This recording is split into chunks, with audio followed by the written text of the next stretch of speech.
Hello. In today's tarot talk, we're going to deal with a card that some people have a lot of issues with, which is the Devil card. And the Devil card is a pretty crucial card in this final section of the major arcana. It deals with demons, really, in a pretty direct kind of way, and it deals with this essential step in this final transformation of awakening, which is to deal with your demon, with your dark side, you could say. In the deck that I'm using, see there, the Devil is kind of a classical figure, pretty much what you would expect, and he's throned on top of a kind of a vicious circle, inside of which you see two figures, one black and one white, that are fighting with each other. And I like that imagery. There are a lot of other images of the Devil in other decks. In many of them, one of the kind of the classic images of the Devil shows the Devil standing enthroned somehow on top of a rock or a throne, with two figures, often one male and one female, that are chained. They're tied up to that rock, or the Devil is holding their chains.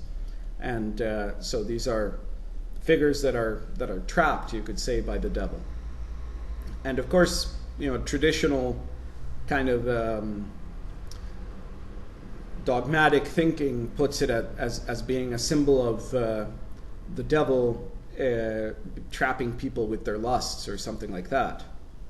And now what the Devil really is about people getting trapped, but it's the entrapment that you make for yourself when you have this dark side within you that you struggle against and that you try to reject.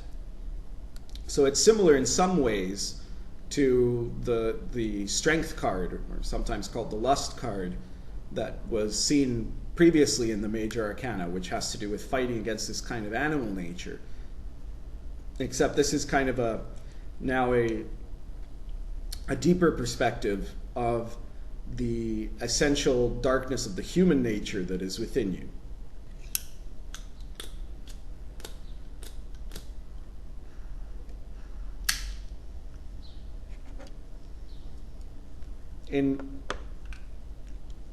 In Western esotericism, there's a term called an egregore, which is a term for a spiritual creature that you can create, right? That you create with your own thoughts. And in Buddhism, there's a similar term in Tibetan Buddhism called a tulpa, which is a kind of a creature or a demon that you create through your own thoughts, your own concentration, and that afterwards can cause all kinds of trouble. And so the essential teaching of this is that you create your own demon, your own devil. And anything that we fear in ourselves, we end up creating. We create our own reality out of our fears, and these fears, if they're not recognized, they end up warping us, so that the dark part of this dark side is really dark in the sense that it's a product of our rejection of a part of ourselves. In traditional mythology, there's this image of the great god Pan that some people speak well of and others not so well. And in one sense, the great god Pan is this kind of pure, mad, violent lust, all of these things that human beings fear in themselves, this wildness. And so we seek to tie up Pan, to shackle him, to put him in chains. And the Devil is really like this traditional image of the Devil with the goat feet and with the horns is actually a survival of this pagan Pan.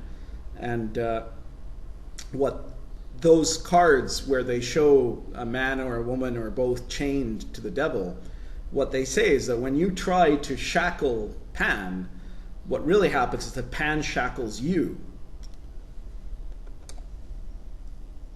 So you're trying to dominate this dark side in you, And what ends up happening inevitably is that the more you do this and the more you emphasize this, the more that you end up being dominated by this force.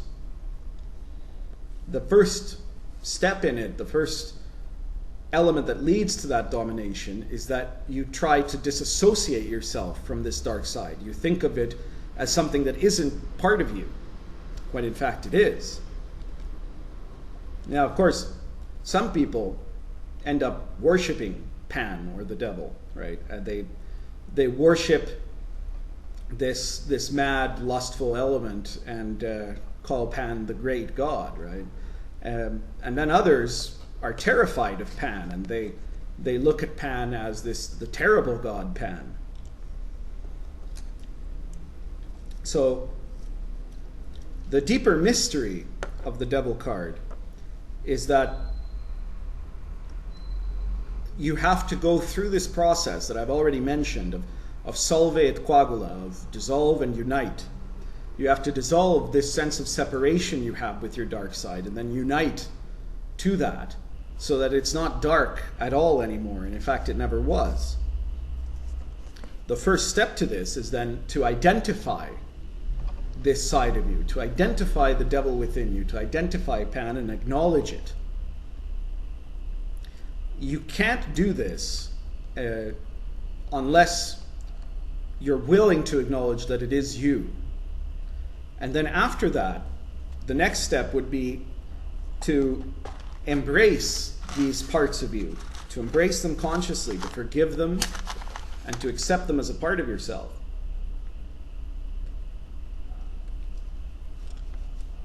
And only then does the uniting happen.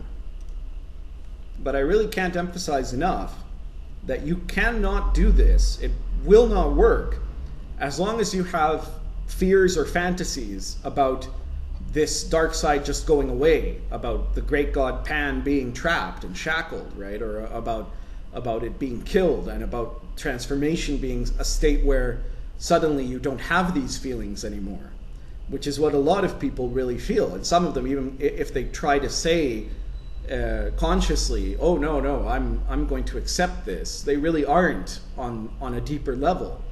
And until you get to where you can really accept this side of you and really embrace it, then you're not going to be able to overcome it. You're not going to be able to unite with it. It is as much a part of you as anything else inside of your body or your soul or your mind. And what you'll find is that if you don't keep trying to shackle Pan, then it creates a whole transformation. Because what you think right now is that you've got Pan caged up in there and you're feeding him.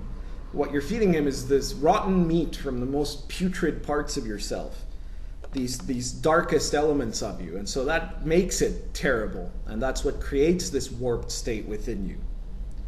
But if you free Pan, if you embrace it, then there's this transformation that happens. Not if you revel in Pan or if you worship Pan, but if you simply accept Pan within you, if you accept this devil, then what you discover is that it's not a devil at all, nor is it the great and terrible god Pan. In fact, Pan is just this playful little satyr, this playful faun, that when he's free and when he's natural, he'll harm none. He's only a monster because you tried to trap him and then to beat him and then to hide him in the dark. And you fed him only those thoughts which you consider to be sinful.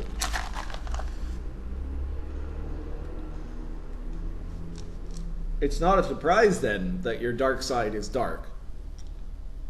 But if you stop this process and first recognize and then embrace all of this side of yourself, then what you discover is that all of this warpedness goes away, and what you're left with is this free and natural part of you that you can embrace.